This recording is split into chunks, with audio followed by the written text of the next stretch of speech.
What's going on, everybody? We are back. Thank you for tuning in to SKF Weekly. You see it. Pew, pew, pew, pew, pew, pew, pew, pew, pew, pow, pew, pew, pow, pow. Okay. Anyway, as you guys can probably tell, we in a different setup today. You know what I mean? Our guy Jose is on the mend, so he's not with us on the soundboard back doing his thing. So I'm doing my own sound. Pew, pew, pew, pow, pow.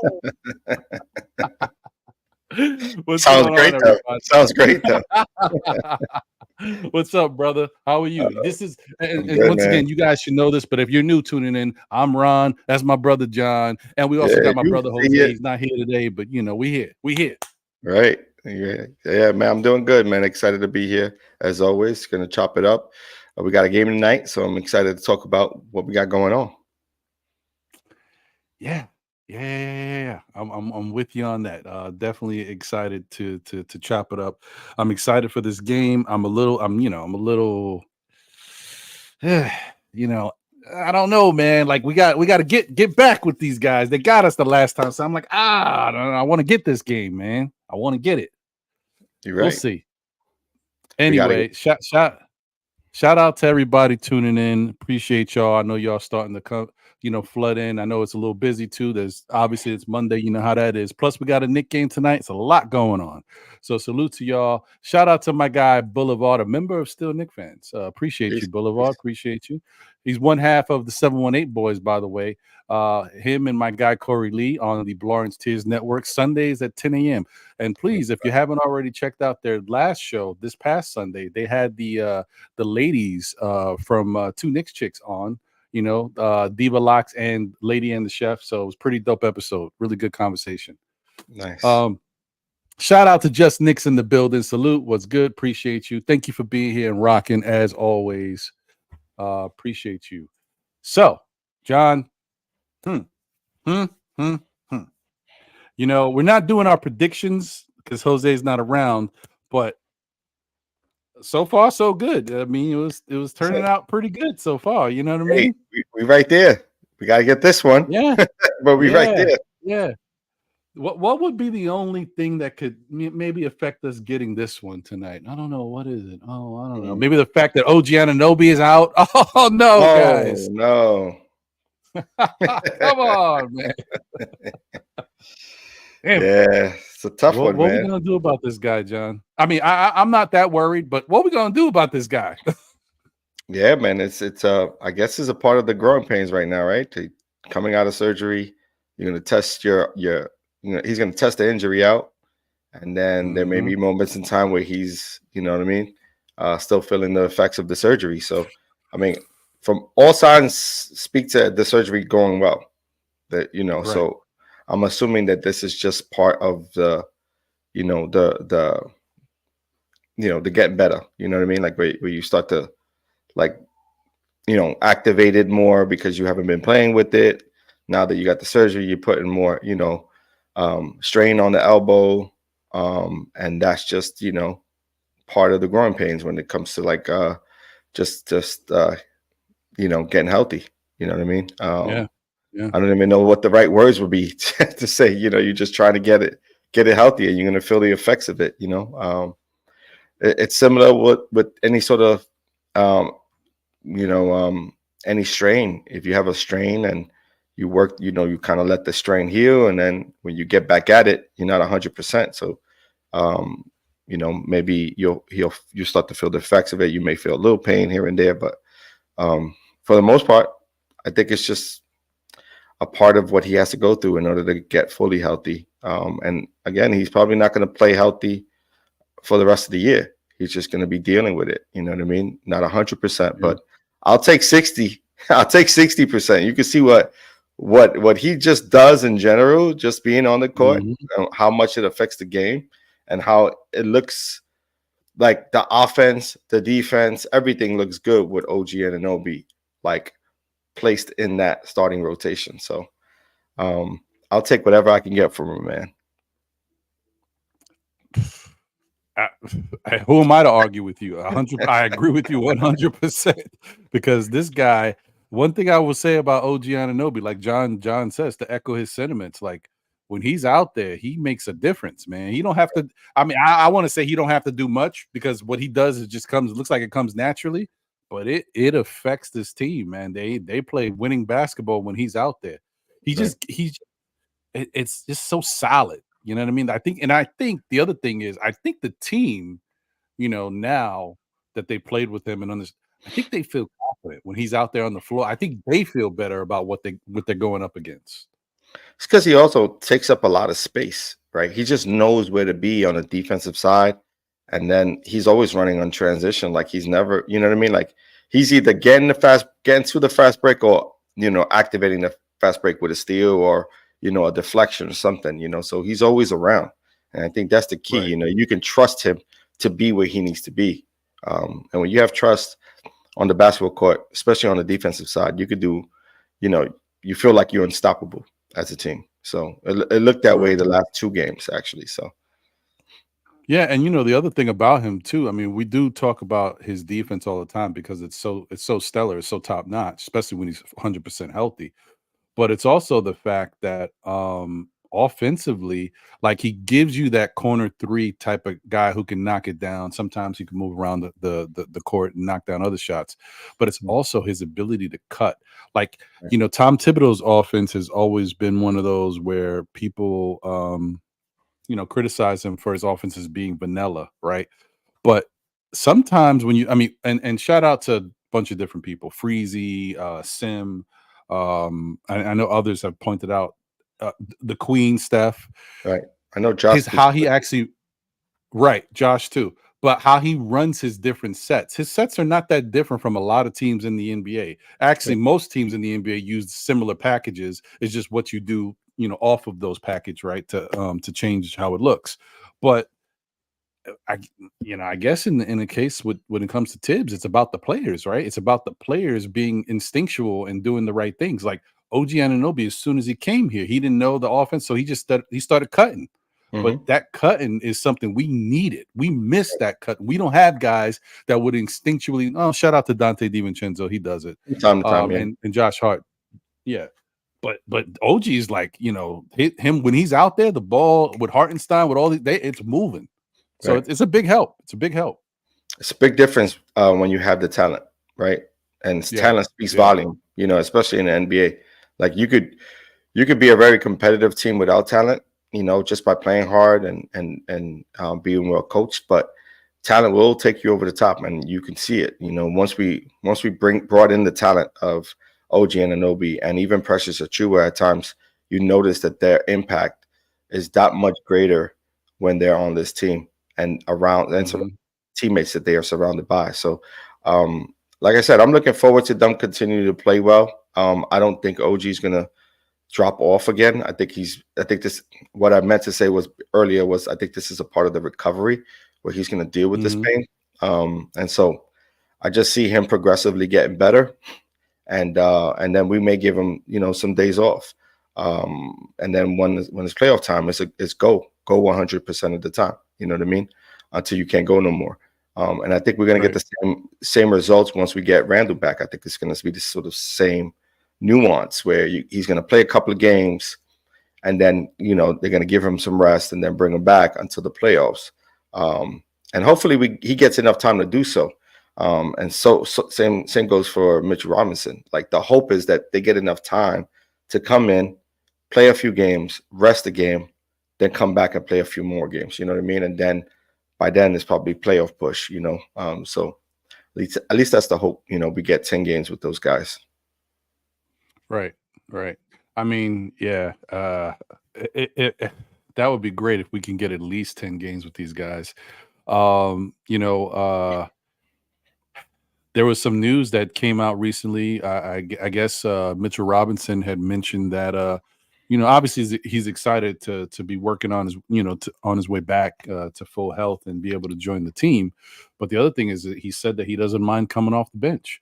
I mean, not that I would think he would mind. I mean, I think they say what you will about Mitchell Robinson, but he's always struck me as a team player. The only time that I felt he was ever a little like malcontent or like got to worry a little bit about him is when he first kind of came into the league with all the outside distractions he was dealing with in his personal life, and then all the different agents that he went through because they weren't necessarily giving him the right advice, and he was kind of carrying himself a certain way.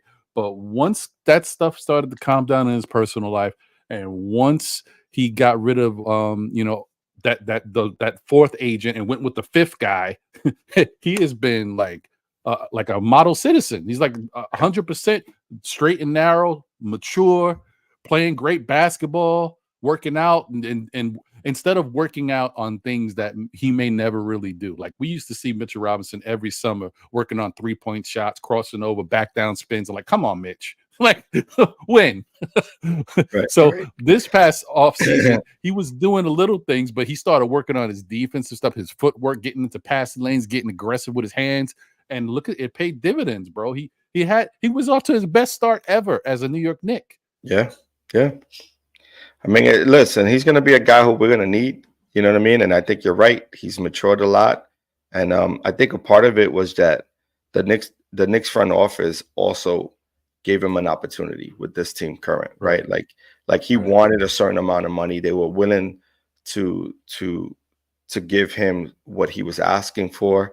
And then, they realized that he's a good young man, and he's a really solid young man that wants to, play for this franchise. So, it's unfortunate that he's been hurt, more times than not, but I think his impact is also seen when he's on the court and when he's healthy. So, looking forward to seeing him come back too. And do you know where his progress is right now? Is he doing contact yet, or he's still just running? He's doing like minimal contact. He's not doing like what do you call that? The 5-on-5 contact. Nothing like that. Okay. But yeah, I mean, it's a step in the right direction and something to feel good about. Like, we just gotta see, man. I can't tell you how much I wish he was here right now, man, because I get so concerned and worried about Hartenstein and Hartenstein looked great in the last game. You could tell, like, after kind of taking it easy for a couple games and not pushing too much, this last game he was able to get out there and do some things, and he looked good. But you really would love to have Mitch out there to spell Hartenstein and maximize what you can get from him in shorter spans of time, so he is not playing 30+ minutes. Right. Although Sims hasn't done a poor job. I think Sims is adequate. That's true. I think he's adequate. I think he's played well. Again, he isn't. You're not going to lean on him for any sort of like points or like super stat lines or anything like that. But I think he's going to play solidly, and he's going to make it tough on the offense. Well, tough on the opposing offense. So at times he's a really good rebounder. I'll give him that, and that's where you see the impact. He's a really good screener. He knows how to free up the guards.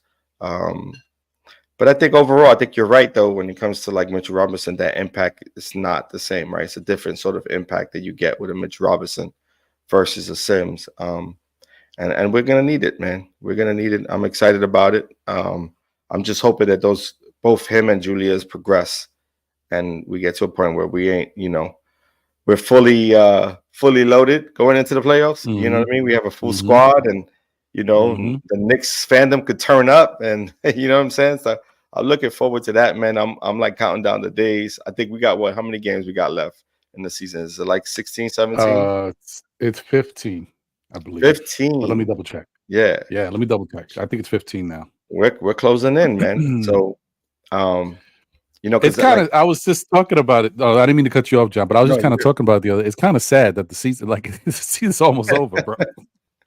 No, it is sad, but it's also pretty cool. It's like it's probably the most exciting part of the season, right? Because we're done with all of the talks about who's going to be on the team. We already know who's on this team, and now it's just like the main focus is like, okay, who are we going to match up in the playoffs? Like, what seed are we going to land on by the end of the season? And I think that's the key for us, depending on where we land. And if we could hold strong to the end of the season and keep this 4th spot, that'd be great. If we could go up a little bit and get the number 3, depending on who you play. I don't know. If you get number 3, you may have a bad matchup, right? If you're number 3, if the season ends today. So, if the season would so if the season would end today and we were number 3, we'd play Indiana.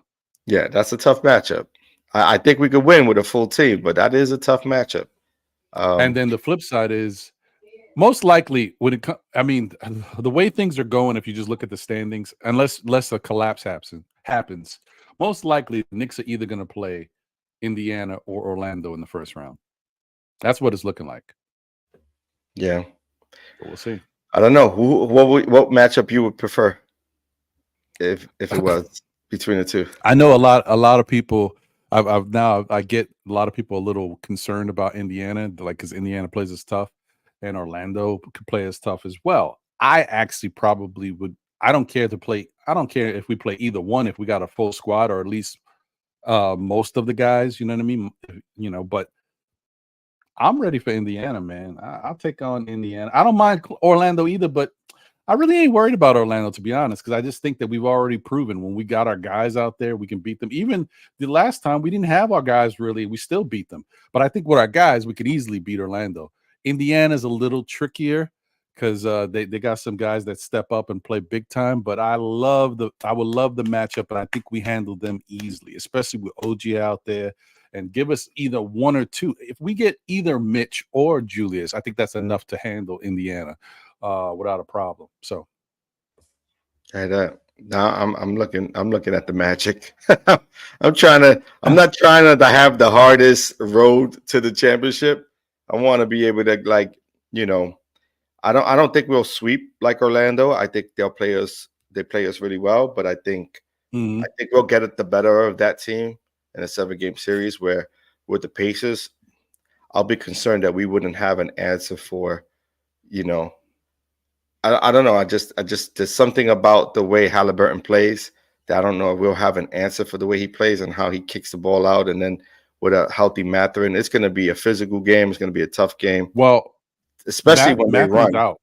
Is he out for the season? Out. Yeah, I believe he's done. Oh, really? Because I think he's done. Let me check. Let me see. Wasn't it 2 games ago? Was he playing? Or am I bugging? A minute. I don't know. You might be right, and maybe I'm bugging. I might be bugging. Unless I was looking at someone else and thought it was Mathurin. But that helps us. If Mathurin isn't playing, that definitely helps. Yeah, he's done. Season-ending shoulder injury. Surgery. Oh, wow. Okay. Yeah. All right. So that helps. You know what I'm saying? Like the matchups. But the other thing I was going to tell you is they haven't played us since with OG. No, I know. Yeah, and I don't. Yeah, they played us against when we had Brunson. You know what I mean? And, yeah. Well, yeah. You know what I mean? Like Brunson had no help. Brunson, I'm not concerned about us scoring the ball. I'm more concerned about how they run. You know what I mean? Like how they get their points. You know what I'm saying? And when you got guys who are unhealthy, you know what I mean? That's the tough part. The good thing is it's not legs. It's all, elbows and shoulders and stuff like that.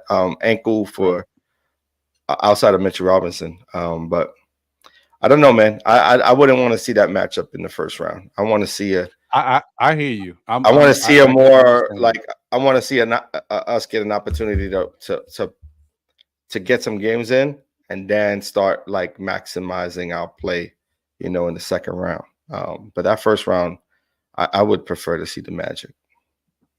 Indiana got a little bit of that. They might have a little bit of the luck of the leprechaun on their side.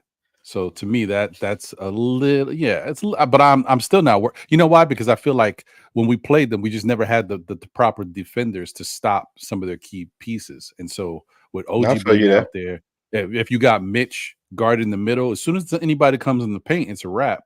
That's why I feel really confident about that. But I hear you though. I got you. So here's the question.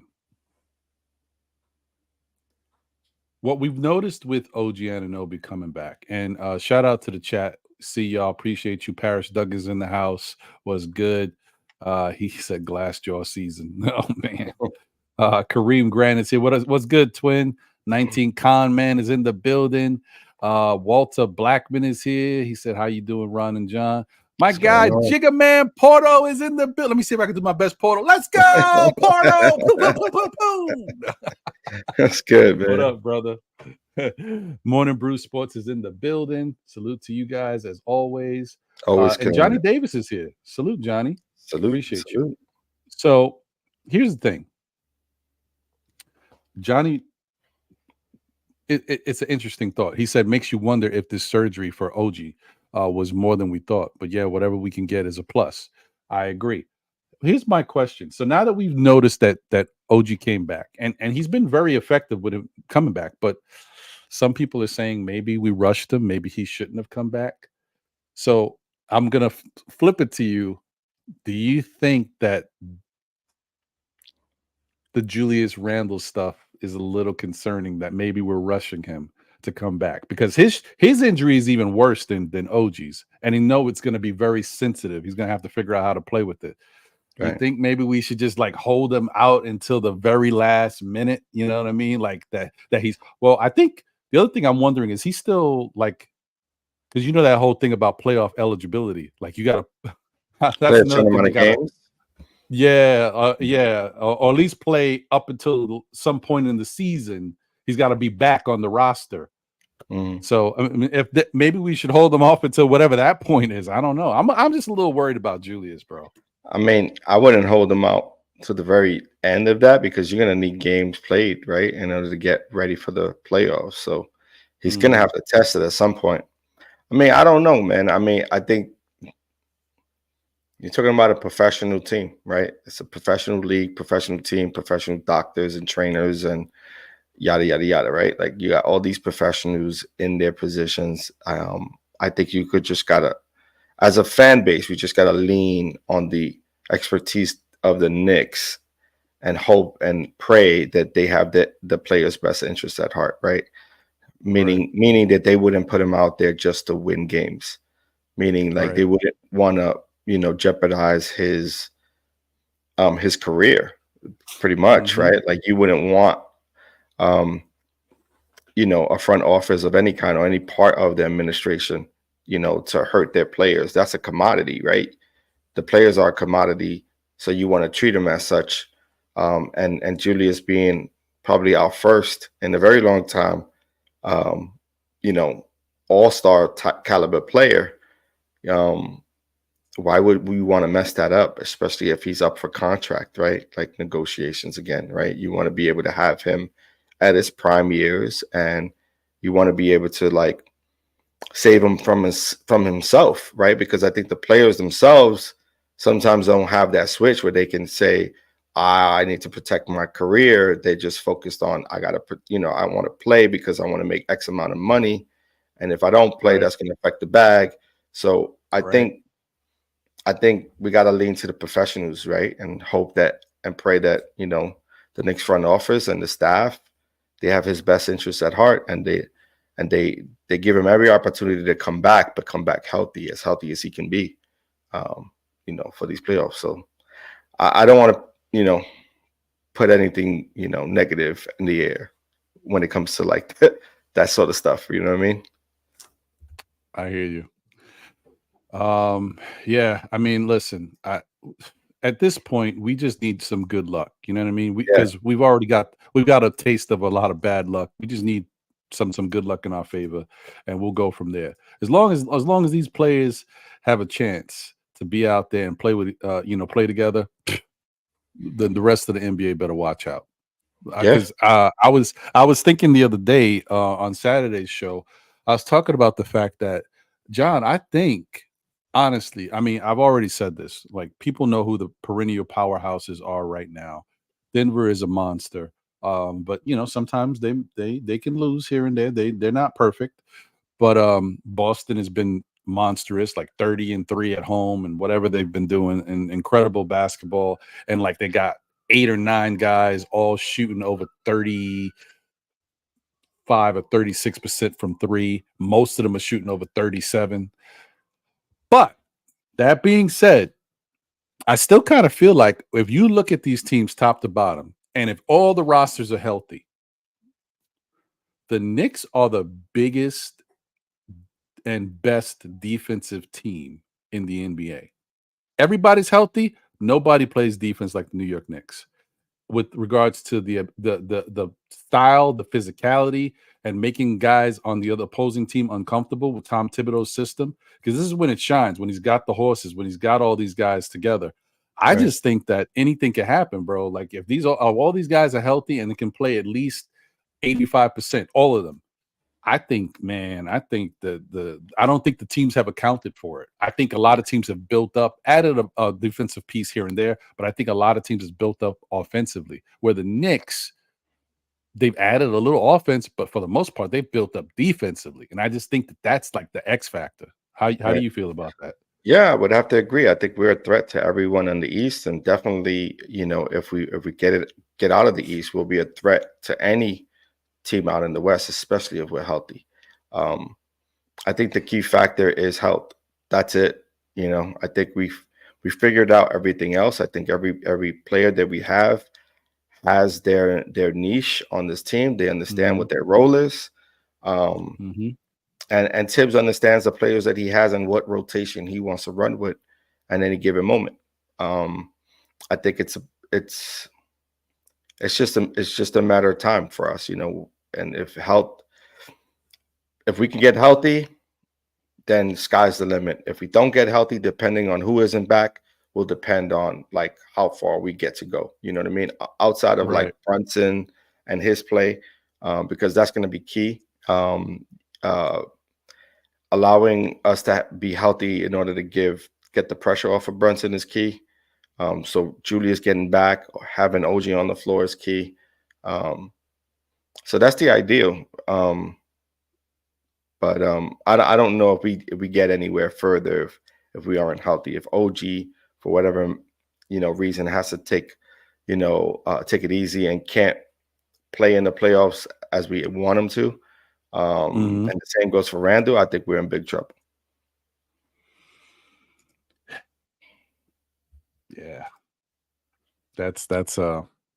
I don't think that's the case. I don't think that's the case, though. I think everything that they're doing right now is precautionary, right? Like I think it's we're gonna give him the rest that he needs. We're not gonna push him to the full extent until the playoffs come, and then at that point, you play until you can't. Right. I think you're right in that regard too, man. I just honestly I feel very confident about this Knicks team. I don't think I've felt as confident. I think I've said this multiple times, but I'm gonna say it again because my confidence grows the more and more I watch them together. I just don't think I've felt confident about this team since I felt slightly confident with the Carmelo team when we had Jason Kidd and Rasheed Wallace and Kurt Thomas and those guys. I felt pretty good about them. I knew they were old and I knew they only had one shot to make some noise. And honestly, I really do think that the Knicks, aside from some bad possessions and play in certain points of the playoffs, and that Indiana game, and Amari Stoudemire's temper, punching the fire. Come on, man! Like, what are we doing? And that's the key, man. I don't think we got players of that nature. I mean, Hart is a little bit of a hothead on the court, but I think the temperament off the court, I think he's good. I think he's under control. I don't know. I don't think we got a guy who's gonna go off kilt like that and just ruin the opportunity. You know what I mean? I think their primary focus is let's get into the playoffs healthy, and then let the chips fall where they may. You know what I mean? Like play our hearts out and play our style of basketball, and then where we land, we land. I think the biggest key too, though, the takeaway. I mean, if we think about the last, 5-6 games that the Knicks have played, like we're holding teams under 100, right? We're probably not scoring a lot, right? Like we're not scoring in the high 120s, 130s, but if we're keeping teams under 100, we're pretty much putting up a fighter's chance to get to win it in the fourth quarter. You know what I mean? And then if we're playing well like we did the last game, we definitely are hitting all cylinders because now we got the ball movement. Even when teams are trying to make a comeback, we have an answer for those comebacks. We aren't letting go get out of hand. You know what I mean? Right. And people are hitting, clutch shots in key moments of the game. You know what I mean? And I think that's the key for us right now because it's going to be hard for teams to get over 100 with the defense that we're pushing.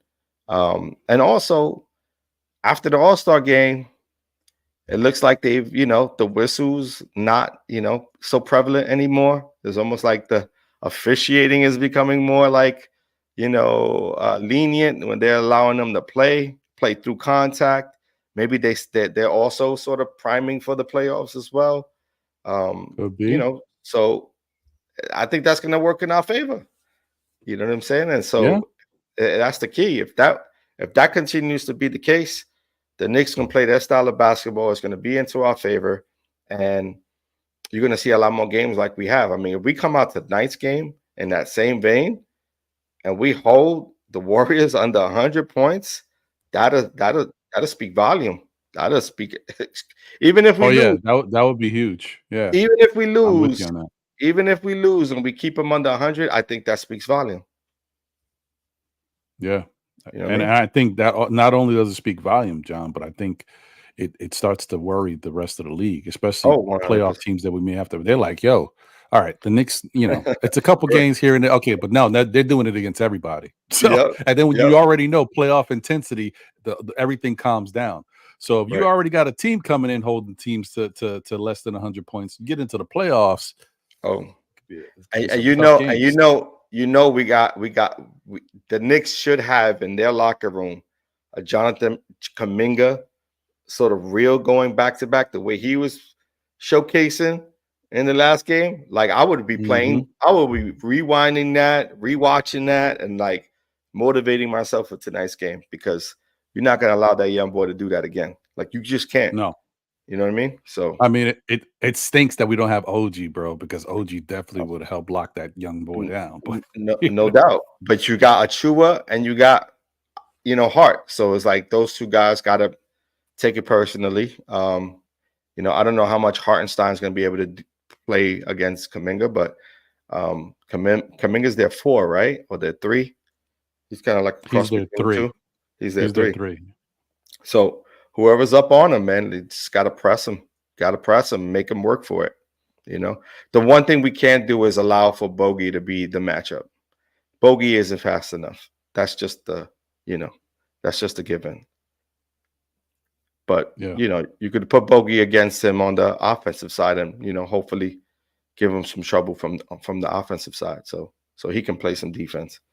But I mean, I'm looking forward to tonight's game, man. You and me both, man. And you know how I love revenge games, right? I love to get back. Gotta get it. We got to get it. And I think I really want to get this game too, because after this game, I think we play Denver, if I'm not mistaken. Right. And that one's gonna be tough. That's gonna be good. But you know what we could do? See, Denver's an interesting team because they play their style of basketball, right? And they could run, they could shoot it well. The Knicks could get them into a dirty game, like could make it physical. You know what I mean? Like the Knicks could get physical with them. It ain't gonna work with Jokic, but it may work with Murray. You know what I'm saying? And the other key players. Gordon is that guy, right? If you are able to get into his head, that's the key. Because he could really take him over the top. And unfortunately for us, Randall, showcased this game against them the last time we played them. But he's not gonna be able to be here for this matchup. But I don't know. I think pressure should give him fits if he really puts a body on him. You know what I mean, and makes it physical. He doesn't like the physicality, Aaron Gordon, and neither does Murray. So I think we could get under their skin. I think the only player who's going to not be affected by that is going to be Jokic. And one of their other, they have the shooters. So, Michael Porter Jr., he could get hot. If he doesn't get hot, that's a plus for us. So yeah, I think the physicality gets under their skin a little bit. So I actually think I like the matchup more against Denver than I do against the Warriors. Really? Yeah, I don't know. Just something about the way they play. I mean, listen, not for nothing, you may be right, because in recent history, we've played Denver pretty well. Yeah, they cooked us in a game last year, but we also cooked them, and we cooked them this year. So maybe you're right. Maybe we match up fairly decent against Denver. Yeah. I mean, Jokic ain't gonna get back on the defensive side, right? So you get on a fast break, Jokic is out of. He's not even in the question, right? Like he's not even part of their defensive scheme at that point. They need to play a half-court game in order to be effective, where we can play both sides of the court. Like we can play the half court, and then we can run. And I think we're better against Denver running, because that we create matchup problems when we're getting out on transition. So we'll see. Yeah. I mean, with the Warriors, they're too athletic. The Warriors are too young, athletic. They got, I mean, not so young, but they got enough athletic guards and forwards to keep up with us. Yeah. And they also have, like, it's something about, even though he's at an advanced age and may not be the same player he used to be. I mean, having a guy like Draymond Green out there, he's a savvy dude, bro. He knows how to work the refs, or work with the refs. Yeah, he gets technicals and all that, but he knows how to work the refs. Is Wiggins back, or is he still out as well? I think Wiggins is back. I feel like I've seen him recently. Let me just double check Wiggins' injury report status. I think he's healthy though. If he's back, then that just, like I said, that this gives them more athleticism, along with Kuminga and some of their bench players. No. Wiggins is back. Yeah. This 3 weeks ago. And the other reason why I should have known Wiggins was back is because him and Brandon Podziemski, I can't say that name. I think I said it okay. Got into something on a fast break. Did you see that highlight? Nah, I didn't catch that. So it was a fast break. The ball was outletted to Wiggins or something like that. I think it was outlet, or maybe he took it coast to coast. I think it was outletted though. And he went up and Podziemski, it was like a 2-on-1, but Wiggins had it. Like he was wide open to take it straight up to the lane. So there's no need to make a pass. It would have been an unnecessary pass, but he wasn't happy. And so he said something. He's like, yo, come on, pass the ball. And Wiggins cursed him out. That's hilarious. That's funny. Hey, listen. And he's been struggling to stay on the court too, Wiggins, this year, with personal issues and injuries. So I can see that taking him off at the top. It's like, yo, man, let me get mine. Right. Let me a quick shout out to the chat once again. We're at the 9:45 mark. We're probably not going to do an hour show because the Knicks play at 10. I think the game is going to start at like 10:10, so we got a couple minutes after. But for the most part, you guys get it. Shout out to everyone who's joined in. Thank you for the generous super chat, Mr. Walter Blackman. Appreciate you. Shout out to Anna Grill in the building. Almighty Finesse is in the building. Salute. Teron Mosley is here. As I said, Almighty Finesse. Flared up again, right? Wiz BKLA is in the building. He said the Knicks organization transparency with injuries is suspicious at minimum. Okay, I see where you're going, Wiz. Yeah, I mean, listen, they definitely. Yeah, sometimes it is for good reason, because I think they're trying to keep the fans from knowing so much information and then spreading stuff around, so that way the opponent knows what's going on, because you know how fans are. As soon as we hear it, what? Okay. Everyone's off the ledge. You got to bring them all back on Saturday mornings. Right. You don't want that, man. Know the ledge, people. Come on, man. That's the Saturday morning show, but it looks a little something like this. If I know the ledge. Don't jump out that window. Calm down, y'all. Relax. So yeah, definitely shout out to Wiz and shout out to our guy Jay Ellis in the building, Nick of Time Show. He said, "You're what's good? Appreciate you, my brother." And oh, shut up. Andios is in the building. What's going on, Andios? Appreciate you, man. Says salute Ron and John. Late, but never would I miss the show. Blessings, my guys. Hey, man, we appreciate you, brother. Always. And I also want to shout out people who may be tuning in on Facebook. Thank you for tuning in. Obviously, those who are here on YouTube, appreciate you.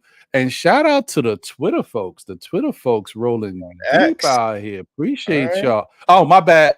X. My fault. Yeah, but listen, we still got to rock with Twitter because we call it Knicks Twitter. We don't call it Knicks X. That sounds weird. Yeah.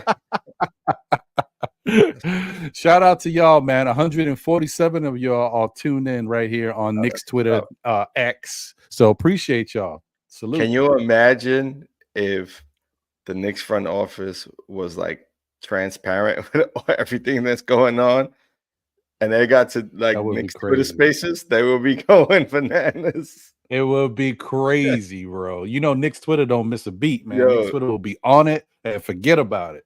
Yo, every now and then I'll peek my head into a chat and I'll be like, oh, there we go ahead.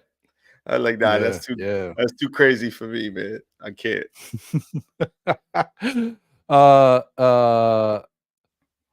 Oh, this Philly and Miami game is crazy right now. Oh, are they getting busy? Let me see what the see if I catch what the score looking like. Probably closing out the game right now. Oh, it's 88-87 with 3 minutes and 50 seconds left in the fourth quarter. Oh yeah, they're definitely going back and forth.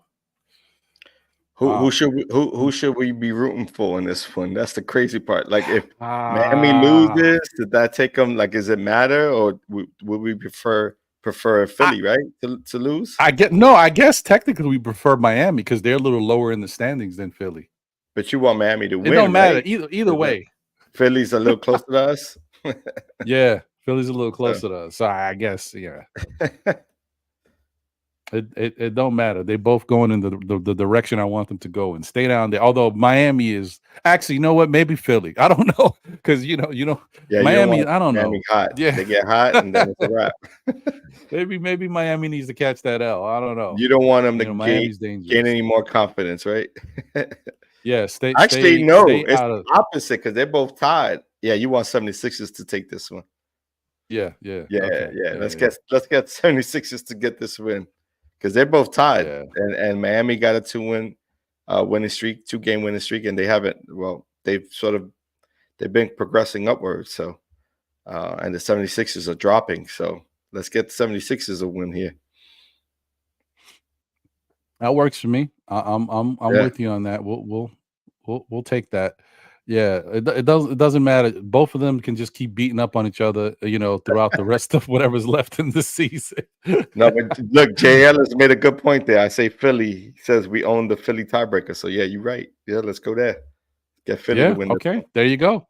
That works. There it is. It's settled. Done. Philly's gonna win this one, guys. In case y'all didn't know, that's what's gonna happen. Let's go, Maxey. Let's go, Maxey. Facts. I mean, that young man is incredible. Yeah, he's tough. Yeah. We played him well. Yeah. We played him well. Yeah. No, we did. We definitely did. So I wonder, here's a question that I haven't heard anybody else asking about. You think there's a chance, and if there is a chance, would you want to do that? Say the Knicks this offseason strike out, right? Like no, there's no big trade that they can make. Something happens with Donovan Mitchell. He has a change of heart. All of a sudden, he loves the Cleveland Cavaliers, doesn't want to go anywhere. He wants to retire in Cleveland. I don't know, whatever. And then Devin Booker is not available, and Karl Anthony Towns is got meniscus issues, and you're like, oh, I don't know.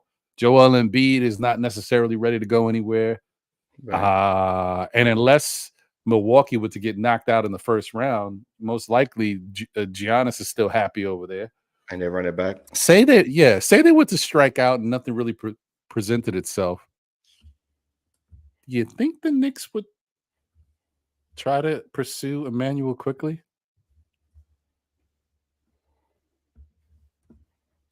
It's a good I question. I know what I said. I know. That's a good question. Oh. I don't say they would because I don't know if Emmanuel quickly wants to come off the bench. And that would be his role.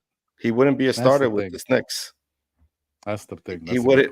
He wants to be a starter. So, and that's the reason why they pushed. They shipped him out to Toronto, because this is an opportunity that he's given, to be the starting point guard of a franchise that needs a point guard. So, I would say the Knicks won't.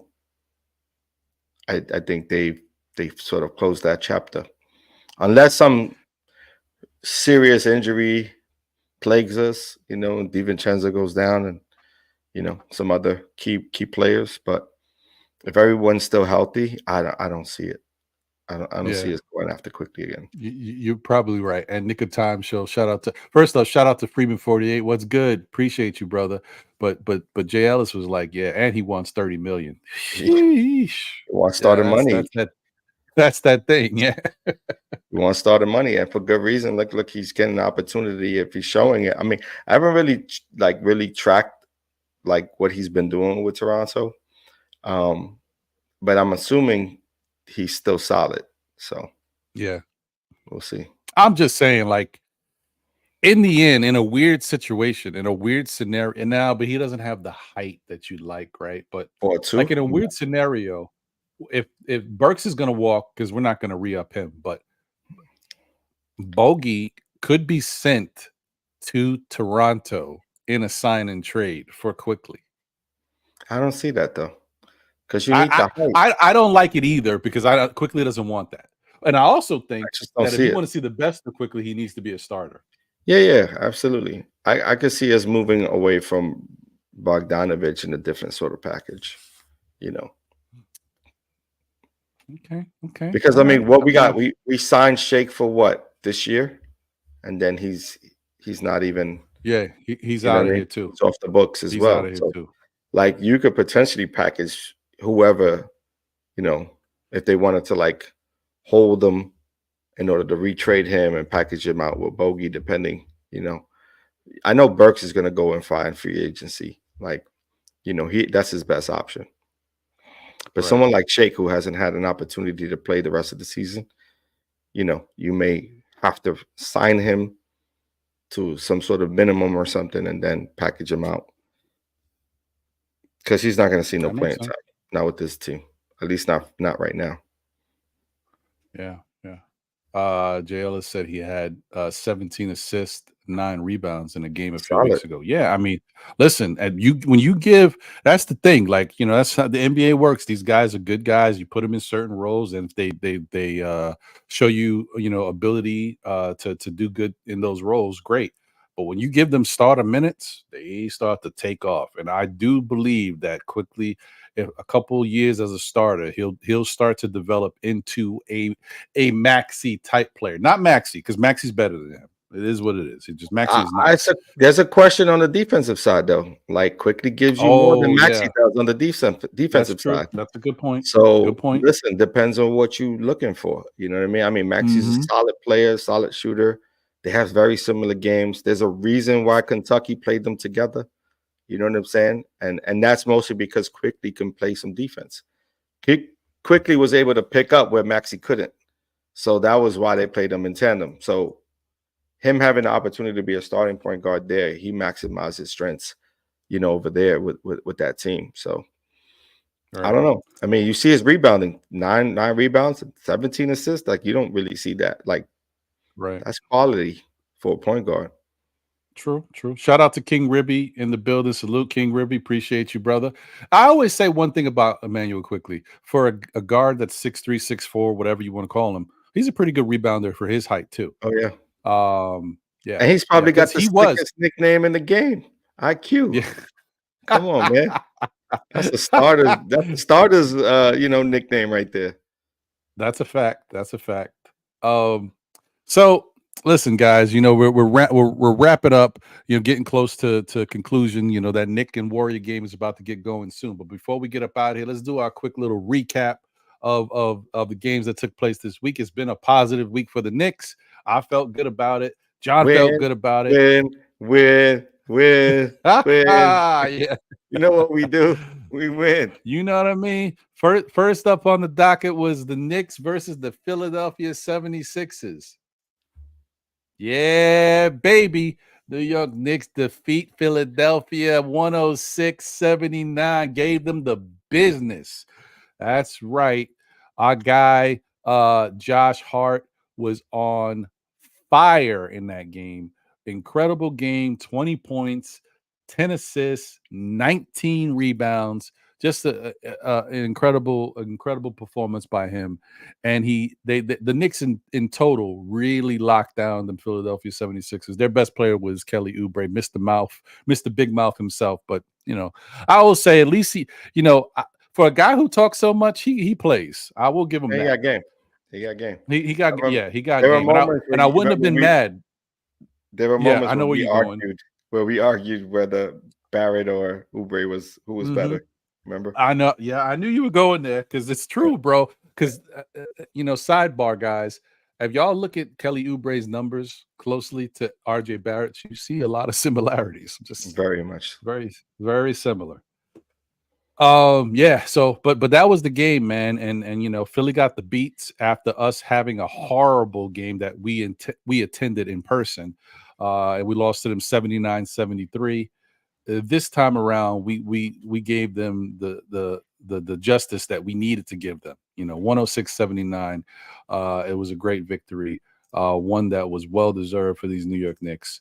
And so, yeah, definitely get up out of here, Philly, and you take that with you. You know what I mean? Wherever you go. And that was with Maxey on the court. So right. A bonus right there. Yeah. And so then after playing Philly, we started our West Coast trip, right? And we went over to play Portland.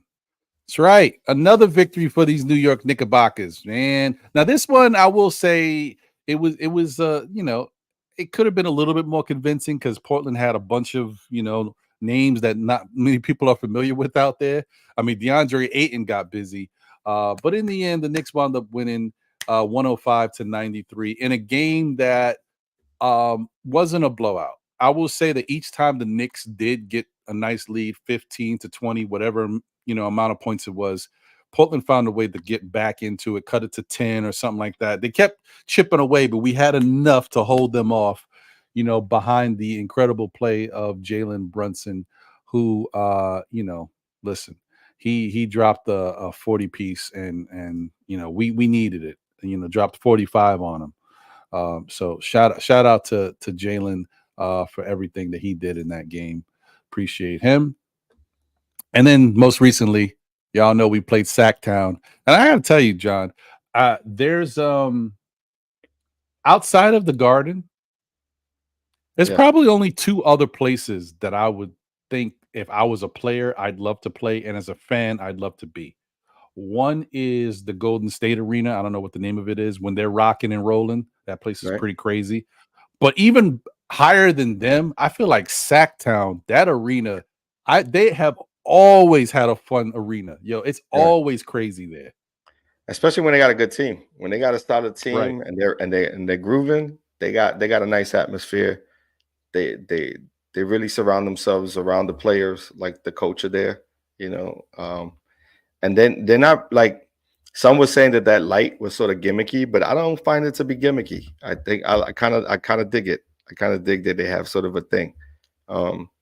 Sacramento, the Kings, it's a dope franchise, and I'm glad they're still out there because like teams like Seattle, that was another place where I thought there was a good fanfare.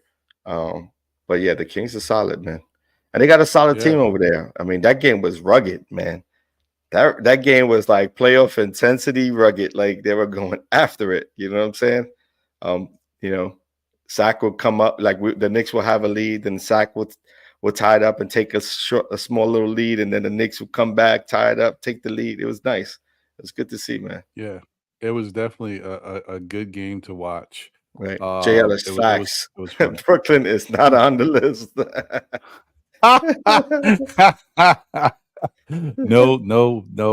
No, they are not. They don't have that type of cachet. They ain't rocking and rolling out there like that in Brooklyn, at least not as of yet. And I don't expect it to happen anytime soon. Not when they in the backyard of Madison Square Garden with our New York Knicks. Yeah, there's no way. I can't see it. Can you see it ever? Like ever? Yeah. Listen, I frequent the Target that's on Flatbush more so than I do the Barclay. You see me at the Apple store before I go into the Barclay. Unless I'm wearing a Knicks jersey, Knicks hat, and I'm walking into the arena to watch a game, I'm not stepping foot in there. Not for no net game. It's for real. Nah, I hear you. I hear you. Or maybe a Mark Anthony concert or something like that. Yeah. That's a great place to watch concerts. It's not bad. Not bad at all. They do a good job there. But in the end, you know, WWE I jumped arena. I jumped off of Sacktown, but I didn't say. So we wound up beating Sacktown 98-91 in a back and forth game. Tough game. De'Aaron Fox was playing, really good basketball in that game too, trying to keep them in it. But we had the answer for them over there. It was just really good to watch the Knicks be in a back and forth game like that. And it had a playoff atmosphere. It's two teams that are very similar in the way they play. As far as points and defense. Mike Brown is one of those from the same type of school of Thibodeau. So you know how that is. And they're peers that respect each other. So you knew it was going to be one of them games where they were definitely going to go back and forth. All right, we got a couple minutes left before we get out of here. So there's news on OG. Did you hear it? They're saying a flare up. Oh. So if they're talking flare up, that ain't a good look. It's not a rest day. Craig happy for us misery. Craig's happy for our misery. That's hilarious. You know what it is? Craig is one of those people that is really upset with Tom Thibodeau. He does not like the fact that Tom Thibodeau is playing these guys the way he's playing them, and he's not letting them off the hook. So I get it, Craig. I get it. It is what it is, bro. It is what it is. Listen, Tom's fault, I guess. Unless he was damaged goods to begin with when he got here. Who knows? That's a good question. It's an elbow. Question. It's not like it's a knee or anything like that. It's an elbow. Like, how much of this can you not do to get injured? Like, that's, I don't know. Dude was screaming and saying and he kept playing. I don't know if that. What do you mean? He said Craig said he was screaming in pain and he kept playing. I don't know. I didn't see it, but I know Craig mentioned that before. He said he was screaming in pain. I don't know what happened. I don't know why he was screaming in pain. If he had a successful surgery, we're talking about bone spurs. Like, what? Right. I don't know. I'm not really a doctor. I don't know what like how does bone spurs affect. I know what bone spurs would feel like if they're like in your foot. You know what I mean? Like I've seen those. I've heard of those. I don't know what that damage looks like on the elbow though.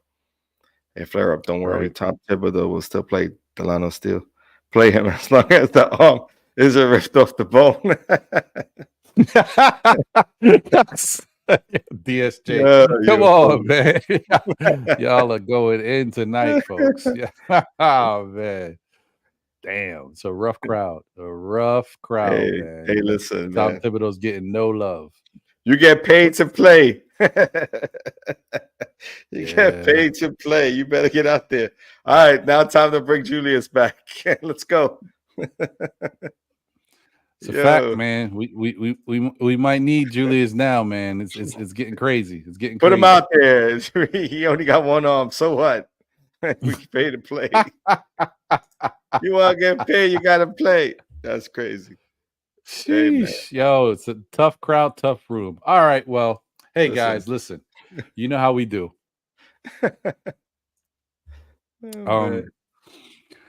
Let me just check something before I go. Just double checking because I don't want to shortchange people just in case. Maybe somebody did something and I want to shout them out if they did. I'm just double checking real quick. Nope. Okay. All right. So yeah, guys, listen, we're ready.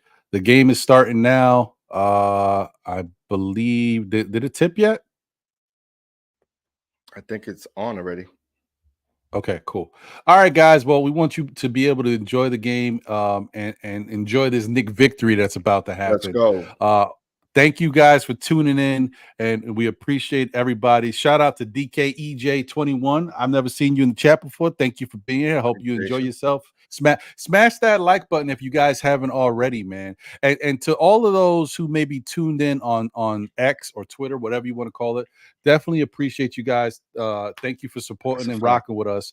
But feel free to come on over to YouTube too and hit that subscribe button, hit that like button, man, because it really helps us with the algorithm and YouTube understanding, because YouTube don't see you guys on Twitter, only we do. So they're like, oh, they got a couple people over there. Now, they ain't seeing how we rocking and rolling on Twitter or X. They ain't seeing that.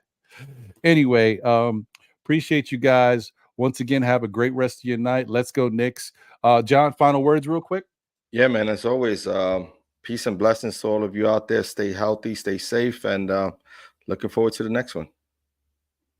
There you go. Couldn't have said it better myself. As I always say, tell a friend who tells a friend who tells another friend. Still, Knick fans, we'll be back again, whether it be on Monday nights at 9 p.m. for SKF Weekly with Ron, John, my brother Jose. Thursdays, possibly, or Fridays for the NBA wrap-up on the Nothing But Knicks channel.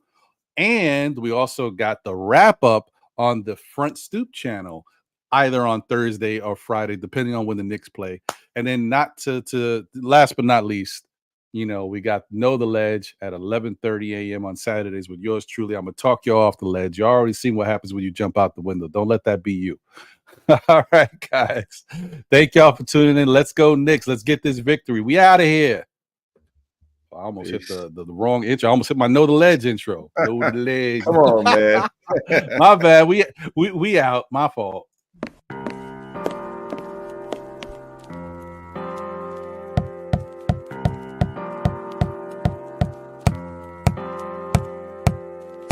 Freedom over fame. Freedom over cycle stays the same.